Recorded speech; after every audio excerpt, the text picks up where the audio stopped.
geopolitical issues, especially ones as, well, deeply rooted and complex as the conflicts around Israel, they can often feel overwhelming, right? Absolutely, like trying to untangle a very old, very complicated knot. Exactly. So much history, so many layers, it's easy to just get lost.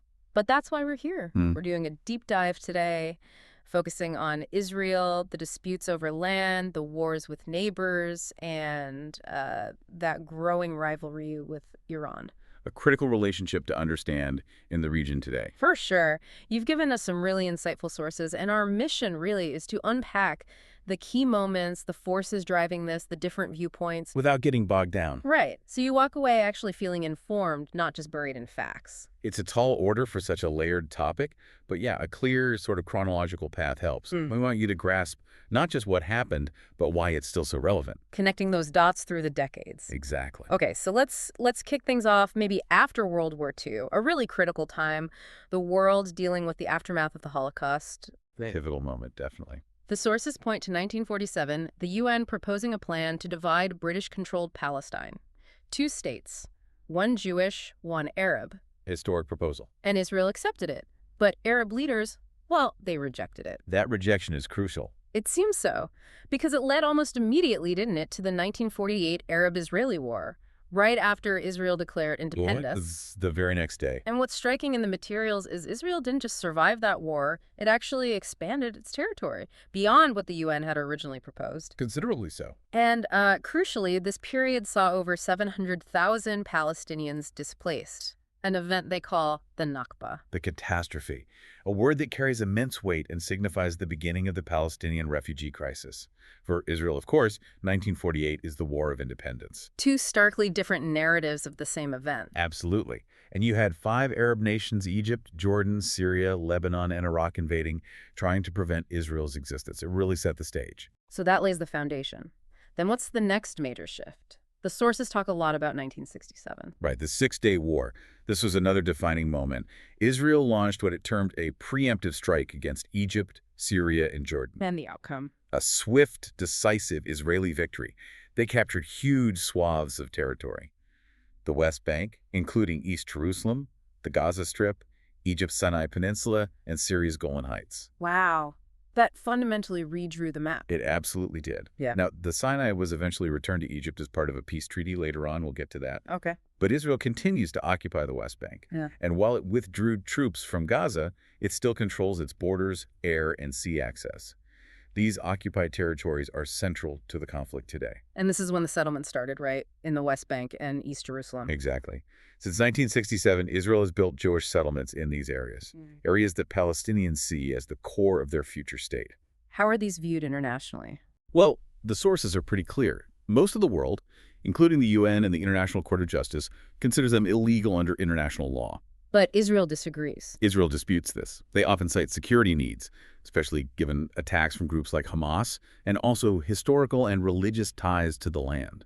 So, again, deeply conflicting views. The sources also mention some pretty strong criticism, using terms like apartheid-like conditions for Palestinians because of the occupation and settlements. Yes, that critique is definitely present in the materials we looked at.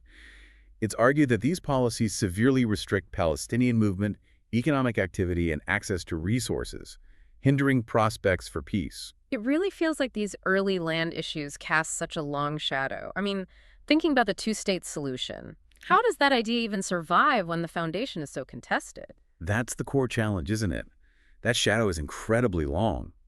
These weren't just border skirmishes. They ignited this fundamental clash of national narratives. Israel's story of survival, the Palestinian story of catastrophe. A duality that just seems to persist. It permeates everything. And it formed the basis for, well, a whole series of subsequent wars. Right. So beyond 48 and 67, what were the other major conflicts that shaped the region? Our sources mentioned the 1956 Suez Crisis briefly. Yes, Suez was significant. Egypt nationalized the canal. Israel, the UK, and France attacked. But international pressure, mainly US and Soviet, forced a withdrawal. Israel gave back the Sinai then, only to retake it in 67. Okay, bit of back and forth there. Then 1973, the Yom Kippur War sounds like a major event. Huge. a surprise attack by Egypt and Syria on Judaism's holiest day. Israel suffered pretty heavy initial losses. It was a real shock to the system. But they recovered. They did, militarily, but the war had massive consequences. It shattered the image of Israeli invincibility built up after '67. And politically? Politically, it was a catalyst. It directly paved the way for the 1979 Camp David Accords and the peace treaty between Israel and Egypt. Ah, so that's when Egypt got the Sinai back for good. Exactly. Egypt became the first Arab nation to formally make peace with Israel, a monumental step, but it also led to Egypt being ostracized by much of the Arab world for years. A double-edged sword, diplomatically speaking. Very much so. Then you have the 1982 Lebanon War. Israel invaded to oust the PLO, the Palestine Liberation Organization, which was launching attacks from Lebanon. And that led to involvement with Hezbollah. Precisely. Israel's occupation of southern Lebanon eventually led to clashes with the newly formed Iran-backed group Hezbollah. And those tensions along the Israel-Lebanon border, well, they persist right up to today. It feels like one conflict just sort of bleeds into the next. It often does. And that brings us closer to the present with the Gaza conflicts. Israel withdrew settlers and soldiers from Gaza in 2005. Hoping that would ease tensions. That was the hope, yes. But then Hamas took control in Gaza in 2007 after a conflict with Fatah. And since then, you've had multiple wars. The sources list 2008, 2012, 2014, 2021, and of course the major escalation starting in late 2023, continuing into 2024. Characterized by rocket attacks from Gaza and Israeli airstrikes and ground operations. That's the pattern, yes.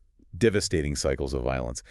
If you connect all this, you see it's not isolated incidents. It's this continuous shifting dynamic. Even peace with one country, like Egypt, didn't end the broader conflict. New fronts just opened up. It really is like peeling an onion, isn't it? More and more layers. Yeah. So after these major state-on-state wars and the ongoing Gaza situation, there's this other major player that seems increasingly central, Iran. Yes. The Israel-Iran dynamic is a whole different ballgame in many ways. How so? It's not like they share a border or have fought conventional wars directly against each other, historically speaking. Exactly. It's not traditional state warfare. The sources describe it as multi-layered, often indirect. A shadow war, some call it. What's driving it? Fundamentally, according to the materials, it starts with ideology. Since the 1979 Islamic Revolution, Iran's leadership hasn't recognized Israel's right to exist. They refer to it as the Zionist regime, an enemy of Islam, and actively support Palestinian groups. So a deep ideological opposition. Deep. And layered on top of that is a fierce regional power struggle. Both Israel and Iran are vying for influence across the Middle East. And Iran uses proxies, like Hezbollah, you mentioned. Precisely. Iran supports Hezbollah in Lebanon, Hamas and Islamic Jihad in Gaza, various militias in Syria and Iraq, groups that directly oppose and sometimes attack Israel. For Israel, these aren't just proxies. They're seen as direct extensions of Iranian influence and a major security threat right on their borders. That indirect approach must make things incredibly complicated. It does. It's harder to manage, harder to deter than a conventional state threat sometimes. And then you have the nuclear dimension. Right. Iran's nuclear program, Israel sees that as an existential threat. Israel is widely believed to have its own undeclared nuclear arsenal, and it fears Iran developing one. Iran insists its program is peaceful. But Israel isn't convinced. Not at all. The sources detail actions attributed to Israel. Covert operations, cyber attacks targeting nuclear facilities, sabotage, even assassinations of Iranian nuclear scientists. Wow. So a real shadow war playing out there.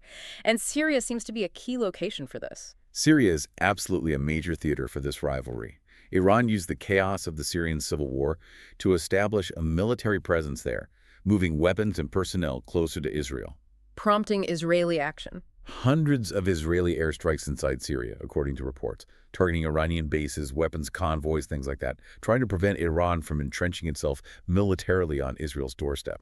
And things seem to have escalated even more recently, haven't they? The sources mentioned 2024, 2025. Yes, a significant uptick. We saw missile exchanges, Yeah. more sophisticated cyber attacks, drone warfare, and crucially, direct attacks from Iranian soil towards Israeli territory for the first time ever in 2024. That's a major shift from indirect conflict. A huge escalation, and the war in Gaza that began in late 2023 definitely fueled these tensions further, with Iran stepping up support for its proxies like Hezbollah and the Houthis in Yemen, who also targeted Israel. So this really is a shift, isn't it? From those earlier state-on-state wars to this complex web of ideology, proxies, covert ops, and now direct, but still somewhat limited, confrontation. It's a much more diffuse, complex, and arguably more dangerous battleground now. We have covered a lot of ground. We started with the roots of the conflict and land disputes. Back in 47, 48. Right, moved through the major wars with Arab neighbors, 67, 73. The peace treaties, Lebanon, Gaza. And then unpack this very different, escalating conflict with Iran.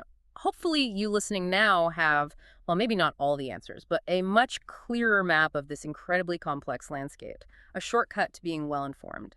I think the key takeaways are, first, Israel's control over Palestinian territories originated in war and expanded through military success. It continues today, justified by security and historical claims. But viewed very differently by Palestinians and much of the world. Exactly. Seen widely as occupation, a major barrier to peace. Second, while peace was achieved with key neighbors like Egypt and Jordan, deep tensions remain unresolved. Syria, Lebanon, Gaza. And the groups backed by Iran. Which leads to the third point. The Israel-Iran conflict is this whole other layer. It's ideological, it's about regional power, fought through proxies, and increasingly through direct, though calculated, strikes. It's destabilizing the entire region and constantly risks pulling in global powers. So wrapping this all up and thinking about everything we've discussed, the land, the identity clashes, the regional power plays, the deep ideological divides, here's something for you to think about.